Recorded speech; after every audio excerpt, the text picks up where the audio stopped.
Good morning, good afternoon, good evening. तो आज हम आ चुके हैं एक और नए पार्ट के साथ, जहां हम लोग प्रीवियस क्लास कुछ न्यूमेरिकल्स किए थे और कुछ न्यूमेरिकल्स करना बाकी था। तो चलिए आज कंटिन्यू करते हैं हमारे यूट्यूब चैनल फिजिक्स हॉस्पिटल पे। तो हमारा नेक्स्ट क्वेश्चन है, A vessel containing 50 kg of water is placed at a height of 15 meter above the ground, assuming the gravitational potential energy at ground to be zero. What will be the gravitational potential energy of water in the vessel? तो यहाँ given मास दिया हुआ है 50 kg, height दिया है 15 metre. Question number 6, तो हम लोग को निकालना है पोटेंशियल एनर्जी, और ग्राउंड लेवल से वो 15 मीटर दूरी पे वो बकेट रखा गया है जहाँ पानी है, और हम लोग को निकालना है वो उसका पोटेंशियल एनर्जी। तो पोटेंशियल एनर्जी का क्या फॉर्मूला पढ़े प्रीवियस क्लास, mgh। तो ये कितना होगा 50 इंटू 10 इंटू 15 यानी 7500 जूल। तो ये आ गया हम लोग का आंसर, इतना इजी सा। ठीक है, अब नेक्स्ट क्वेश्चन है, man of mass 50 kg climbs up a ladder of height 10 meter. Calculate the work done by the man, the increase in potential energy. तो ये भी सेम है, ये आप लोग के लिए होमवर्क रहेगा। 7 नंबर 8 पे आ जाते हैं डायरेक्ट, सॉरी ये 7 नंबर था, 8 आप लोग के लिए होमवर्क। अब डायरेक्ट 9 पे आ जाते हैं। ठीक है, 9 नंबर कह रहा है, a block A weighing 100 Newton is pulled up a slope of length 5 meter by means of a constant force F. यहाँ कुछ डायग्राम दिया है ऐसा, यहाँ एक ब्लॉक है, ठीक है, जिसको फोर्स देके इस डायरेक्शन में ले जाया जा रहा है, इस स्लोप में ले जाया जा रहा है, जो कि है 5 मीटर, और यहाँ और ग्राउंड से एक्चुअल हाइट कितना है, ये 3 मीटर। ठीक है, और हम लोग कितना फोर्स लगा रहे हैं, फोर्स नहीं, ये 100 न्यूटन का है, ये जो है ये 100 न्यूटन का वेट है इसका। ठीक है, यानी इस पे फोर्स भी 100 न्यूटन ही लगाना होगा तभी ये मूव करेगा। अब क्वेश्चन पूछ रहा है, what is the work done by the force F in moving the block along the slope A, और B है what is the measure in potential and increase in potential energy of the block A, और है account the difference in work। तो सबसे पहला इस slope के around ले जाना है, तो पोटेंशियल एनर्जी क्या बनेगा, m इंटू जी इंटू एच। ठीक है, तो वो कितना होगा 100 इंटू 5, क्योंकि m इंटू जी यही तो फोर्स है, weight equal to m g है जो कि है 100 न्यूटन। अदरवाइज अगर मास बोलता तो ये 10 kgf होता, लेकिन उसका वेट ही दे दिया 100 न्यूटन, यानी वो फोर्स है 100, और हाइट है कितना, स्लोप के अराउंड ले जाएंगे तो 5, तो ये वो 500 जूल। ठीक है, सेकंड क्वेश्चन क्या बोल रहा है, what is the increase in potential energy of the block ए। कितना इंक्रीज किया पोटेंशियल एनर्जी, तो पोटेंशियल एनर्जी इंक्रीज कितना किया, वो कैसे ये करे, ये एक्चुअल में कहाँ है, ग्राउंड लेवल पे है। ठीक है, और एक्चुअल हाइट उसको इतना दूर जाना है, और ये ग्राउंड से कितना हाइट हुआ 3 मीटर, तो यहाँ भी उसका पोटेंशियल एनर्जी निकालेंगे। इंक्रीज क्या होगा, m इंटू जी इंटू एच, और एम जी है 100 और एच है 3, तो ये आया 300 जूल। ठीक है, लेकिन उसको ग्राउंड से हम लोग 3 मीटर हाइट ही ले जा रहे हैं, पर स्लोप के अराउंड जब ले जा रहे हैं तब पोटेंशियल एनर्जी कितना आया 500 जूल। लेकिन जब ओरिजिनली जो पोटेंशियल एनर्जी है वो एक्चुअली 300 जूल, लेकिन हम लोग को वर्क कितना करना पड़ रहा है, एक्चुअली वर्क डन है, सॉरी एक्चुअली वर्क डन है। What is the work done by the force, ये एक्चुअली में क्या है, वर्क डन है। ठीक है, F इंटू एस मतलब F इंटू एच, F क्या था mg, वही है। तो एक्चुअल में वर्क करना पड़ रहा है 500 जूल इसको स्लोप के अगेंस्ट ले जाने में, लेकिन पोटेंशियल एनर्जी कितना है इस बॉक्स के पास 300 जूल। तो हम लोग का जो वर्क डन है वो 200 जूल ज़्यादा कैसे हो रहा है, कैसे ज़्यादा हो रहा है, हम लोग तो वही 3 मीटर हाइट तक ले जा रहे हैं, लेकिन इसीलिए ज़्यादा हो रहा है क्योंकि ये स्लोप है। ठीक है, कोई भी चीज़ को ऊपर ले जाने में यहाँ फ्रिक्शन काम करेगा, फ्रिक्शन इसको अपोज करेगा ले जाने में, और हम लोग जो वर्क डन जो 200 जूल एक्स्ट्रा कर रहे हैं वो फ्रिक्शन को अपोज करने के लिए कर रहे हैं, बाकी जो 300 जूल है वो इसका पोटेंशियल एनर्जी है। समझ आया? Okay, next question.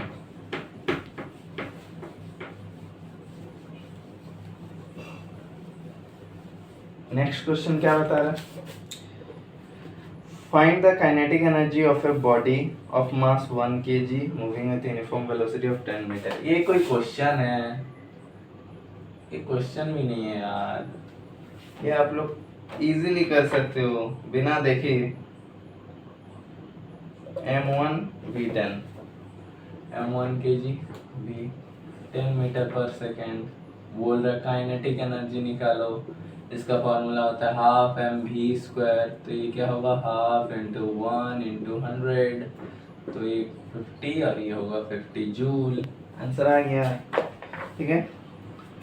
तो उसके बाद आते हैं डायरेक्ट 13 पे। 12 आप लोग के लिए होमवर्क, ठीक है। सॉरी, ये एक्चुअली में 10 है। 11 12 आप लोग के लिए होमवर्क, ठीक है। अब डायरेक्ट 13 पे आते हैं। Two bodies have masses in the ratio 5:1 and kinetic energy in the ratio 125:9. Calculate the ratio of their velocities.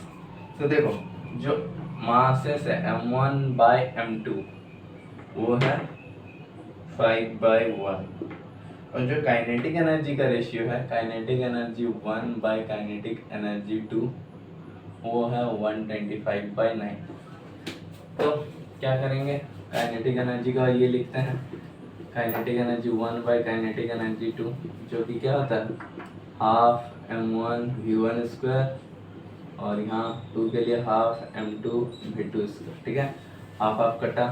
अब इसका रेशियो पुट करते हैं 125/9, और m1 by m2 का भी रेशियो पुट करते हैं, जो कि होता है 5/1, और यहाँ है v1 square by v2 square.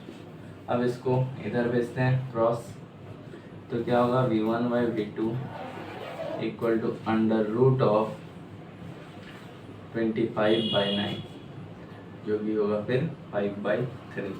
मतलब जो v1:v2 है, वेलोसिटी का रेशियो आएगा वो आएगा 5:3, ठीक है। इजी था। अब नेक्स्ट क्वेश्चन।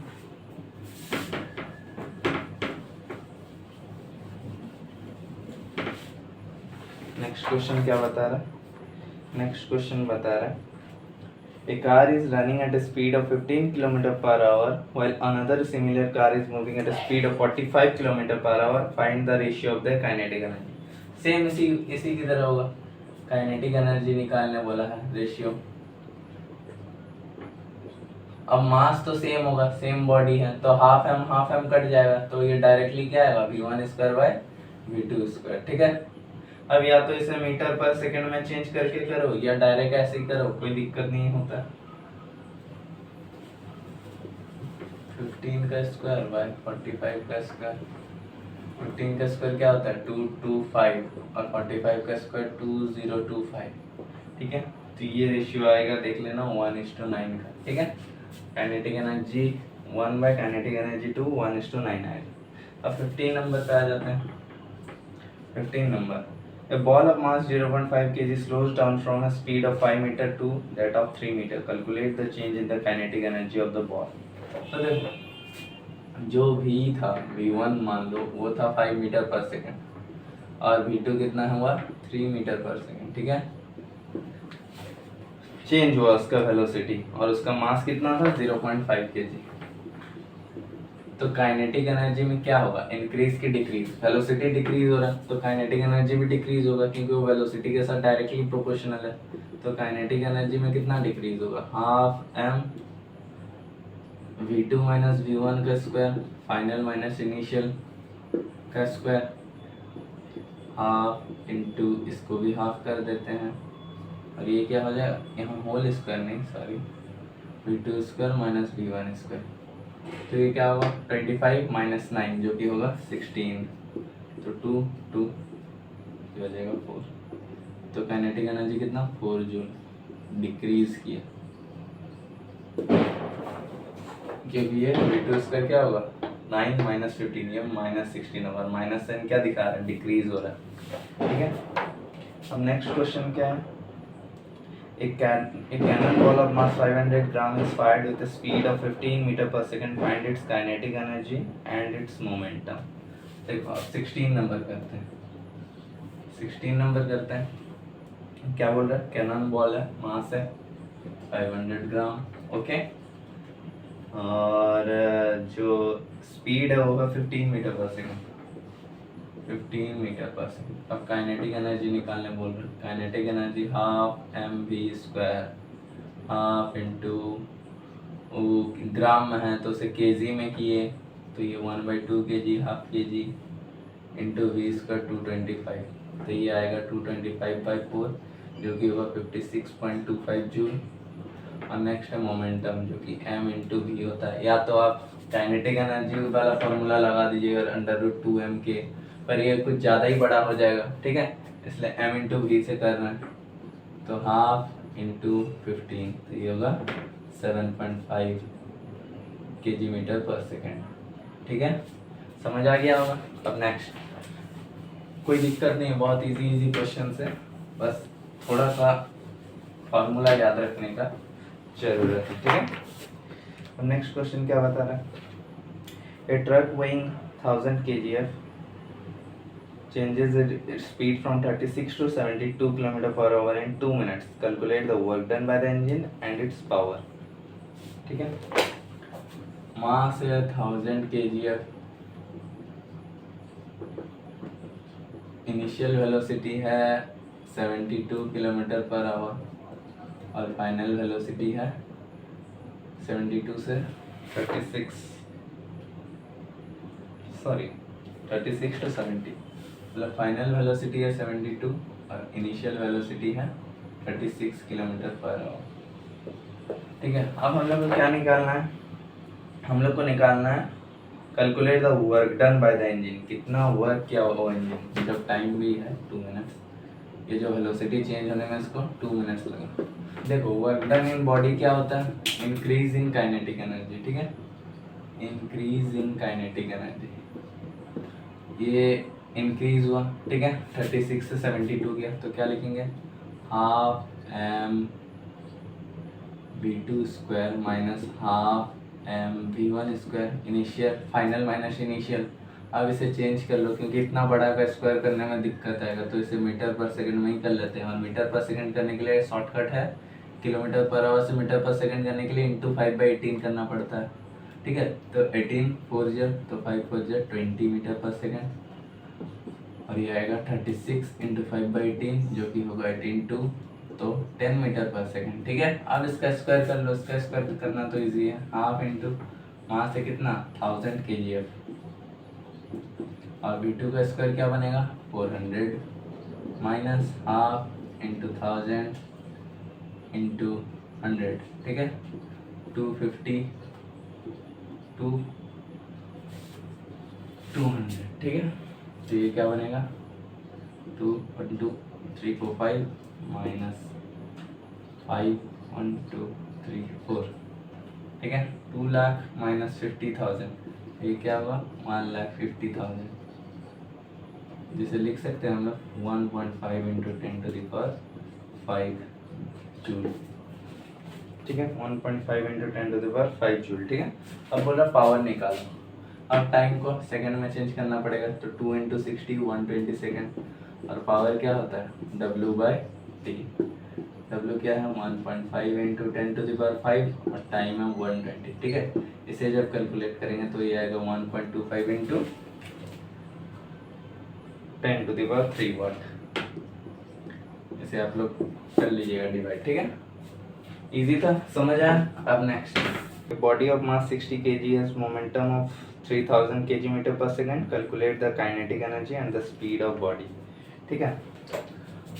मास है 60 kg और मोमेंटम है 3000 kg मीटर पर सेकंड, तो हम लोग को क्या निकालना है, वेलोसिटी भी निकालना है और काइनेटिक एनर्जी भी निकालना है। तो सबसे पहले हम लोग वेलोसिटी निकाल लेते हैं, P=mv, तो वेलोसिटी क्या होगा P/m, P क्या है 3000 और m क्या है 60, तो ये कितना होगा 50 मीटर पर सेकंड। सिमिलरली काइनेटिक एनर्जी क्या होता है, p²/2m। ठीक है, देखो या तो हाफ mv² करो या तो p²/2m करो, कौन सा इजी होगा। अगर p² करें तो इसका भी स्क्वायर करना पड़ेगा, बहुत सारा जीरो आएगा, तो इसी में हम लोग कर देते हैं। तो हाफ इंटू m क्या है 60 और v क्या है 50², मतलब 2500। ठीक है, तो 230, तो ये होगा 75 इंटू 75,000। तो इसे ऐसा लिख दो 7.5 इंटू 10⁴ जूल। ठीक है, बस हम लोग का क्वेश्चन यहाँ खत्म होता है। अब नेक्स्ट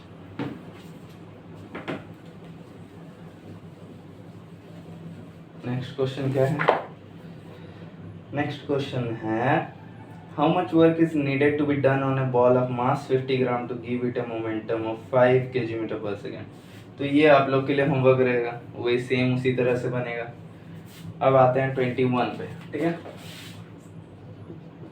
21 नंबर क्या कह रहा है, how much energy is gained by a box of mass 20 kg।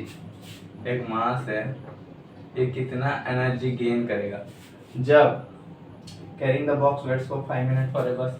जब एक इंसान बस के लिए वेट कर रहा है, इस बॉक्स को लेके बस स्टैंड में बस के लिए वेट कर रहा 5 मिनट तक, तो इस केस में ये कोई वर्क किया क्या, बॉक्स के लिए कोई वर्क किया नहीं किया, तो बॉक्स में एनर्जी उस टाइम कितना रहेगा 0। ठीक है, अब क्या बोल रहा है second, runs carrying the box with speed of 3 metre पर सेकंड टू कैरी द बस।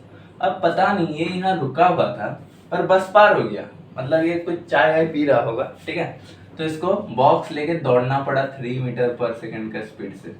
तो इस बॉक्स के पास अब कितना एनर्जी आएगा, क्योंकि ये बॉक्स को लेके दौड़ा तो बॉक्स भी मूव किया उस इंसान के साथ साथ, तो हम लोग वेलोसिटी है उसके पास, तो हम लोग काइनेटिक एनर्जी ही निकालेंगे। ठीक है, तो हम लोग यहाँ कैलकुलेट किए तो ये कितना आया 90, मतलब 90 जूल एनर्जी अब उस बॉक्स के अंदर स्टोर हो गया। ठीक है, अब नेक्स्ट क्या बोल रहा है, raises the box by 0.5 metre in order to place it inside the बस। अब वो बस के अंदर जिसमें वो डाला होता है उसमें वो 0.5 मीटर हाइट तक उसे उठाया उस बस के अंदर रखने के लिए, तो अब उसके अंदर कितना एनर्जी आया, क्योंकि ग्राउंड में 0 है मान लो, वो बस में खड़ा वहाँ 0 है मान लो। ठीक है, वहाँ से वो 0.5 मीटर कैरी किया, तो m इंटू जी इंटू एच, m क्या है 20, g क्या है 10 और कितना हाइट तक उठाया 0.5, तो ये क्या दे देगा 100 जूल। मतलब पहले एक बार 90 जूल आया फिर 100 जूल आ गया। ठीक है, उस बॉक्स के अंदर एनर्जी। अब next question, a bullet of mass 50 gram is moving with a velocity of 500 meter per second। एक सेकंड इसको मिटा लेते हैं। 22। ठीक है, 22 नंबर क्या कह रहा है, बुलेट है जिसका मास है 50 ग्राम। ठीक है, और वो उसका वेलोसिटी बहुत ज़्यादा होता है बुलेट का, आप लोग को भी पता है 500 मीटर पर सेकेंड, और ये 10 सेंटीमीटर तक पेनेट्रेट कर रहा है। जैसे यहाँ अगर हम लोग मारे उस बुलेट को तो यहाँ 10 सेंटीमीटर तक पेनेट्रेट करने के बाद वो रुक रहा है, तुरंत स्टॉप नहीं हो रहा। ठीक है, तो कैलकुलेट द काइनेटिक एनर्जी। तो सबसे पहले क्या निकालना है, काइनेटिक एनर्जी निकालना है, और सेकंड क्या निकालना है, एवरेज रिटार्डिंग फोर्स निकालना है, कितना फोर्स ये ऑफर किया जब उसे रोका। तो काइनेटिक एनर्जी तो हम लोग इजीली निकाल सकते हैं हाफ mv² से। ठीक है, इससे पहले चेंज करना पड़ेगा 50/1000, 5/100 रहने दो, काट लेते हैं कहीं पे कटता है तो। v² क्या होगा 500 इंटू 500 2540। ठीक है, 20 कट। ठीक है, अब 2 से ये कट 21250। ठीक है, तो ये कितना होगा 7250। ठीक है, सॉरी 6250 जूल। अब क्या बोल रहा है, रिटार्डिंग फोर्स। अब हम लोग फोर्स कैसे निकालें, यहाँ एम ए से तो नहीं निकाल सकते हैं, ए का तो हम लोग को कोई पता भी नहीं है, टाइम भी नहीं दिया हुआ, ए कैसे निकालें, नहीं निकाल सकते। तो हम लोग क्या करेंगे, देखो ये जो एनर्जी है काइनेटिक एनर्जी, ये जो काइनेटिक एनर्जी इसका वर्क होगा कि नहीं, क्योंकि जो एनर्जी होता है वो वर्क के फॉर्म में स्टोर रहता है, या जो वर्क होता है वो एनर्जी के फॉर्म में स्टोर रहता है। तो हम लोग work done equal to force into displacement लिख सकते हैं, और ये बुलेट का जो एनर्जी है वही उसका वर्क किया होगा, तो वो हम लोग पुट करते हैं। और एफ हम लोग को निकालना है, और डिस्टेंस 10 सेंटीमीटर पेनेट्रेट किए यहाँ टकराने के बाद, तो इसको भी चेंज करना होगा मीटर में, तो 10/100 जो कि होगा 1/10 मीटर, 1/10। तो F क्या होगा 6250 इंटू 10 यानी 62500 न्यूटन। इतना रिटार्डिंग फोर्स वो ऑफर किया होगा टकराने वक्त, तभी वो 10 सेंटीमीटर जाके पेनिट्रेट किया। अगर और ज्यादा लगा था तभी यहाँ पे स्टॉप होके गिर जाता, लेकिन ऐसा हो नहीं पाया। ठीक है, क्वेश्चन इजी था, समझ आया। जो इसका काइनेटिक एनर्जी था वो उसका वर्क लिखा है, ठीक है, उस बुलेट का वो कितना वर्क किया, वही तो होगा चेंज इन काइनेटिक एनर्जी, क्योंकि एक्चुअली वर्क डन क्या होता है, फाइनल माइनस इनिशियल। ठीक है, तो फाइनल क्या होगा, फाइनल तो 0 होगा क्योंकि वो टकरा के 0 हो गया, और इनिशियल क्या होगा, इनिशियल जो हम लोग उस बुलेट का निकाले 6250, तो यहाँ से वर्क डन कितना होगा -6250। ठीक है, तो वहाँ एक माइनस साइन दिखाना, माइनस साइन ही हम लोग को रिटार्डिंग फोर्स दिखाएगा। हम लोग को प्लस लिए पर माइनस साइन के साथ आएगा, तब ये ऐसे बनेगा, F W equal to F into S और F equal to W by S, मतलब -6250 बाई 1/10, मतलब ये 10 ऊपर, तो -6250 न्यूटन, और माइनस साइन क्या दिखा रहा है, रिटार्डिंग फोर्स को दिखा रहा है कि वो बुलेट को आगे नहीं बढ़ा रहा है, बुलेट को रोक रहा है, उस बुलेट का वेलोसिटी को रोक रहा है। ठीक है, अब next last 23 number, spring is kept compressed by a small trolley of mass 0.5 kg। ऐसा एक डायग्राम है,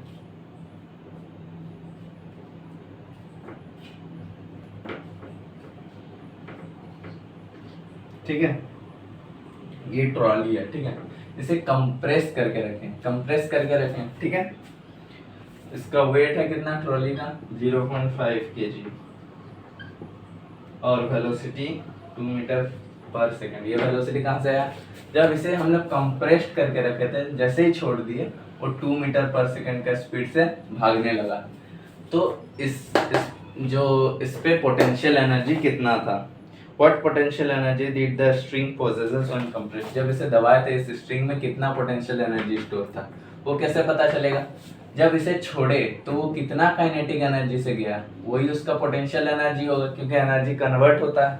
ठीक है, तो हम लोग काइनेटिक एनर्जी निकाल लेंगे, क्योंकि वेलोसिटी और एम है, तो काइनेटिक एनर्जी क्या होगा, हाफ इंटू 4, तो 2 to 4, तो ये 1 जूल। मतलब जब हम लोग इसे दबाए होंगे इस पे 1 जूल पोटेंशियल एनर्जी स्टोर हुआ होगा, जब उसे छोड़ दिए तो वो काइनेटिक एनर्जी 1 जूल लेके भाग गया, इससे छीन के ले गया।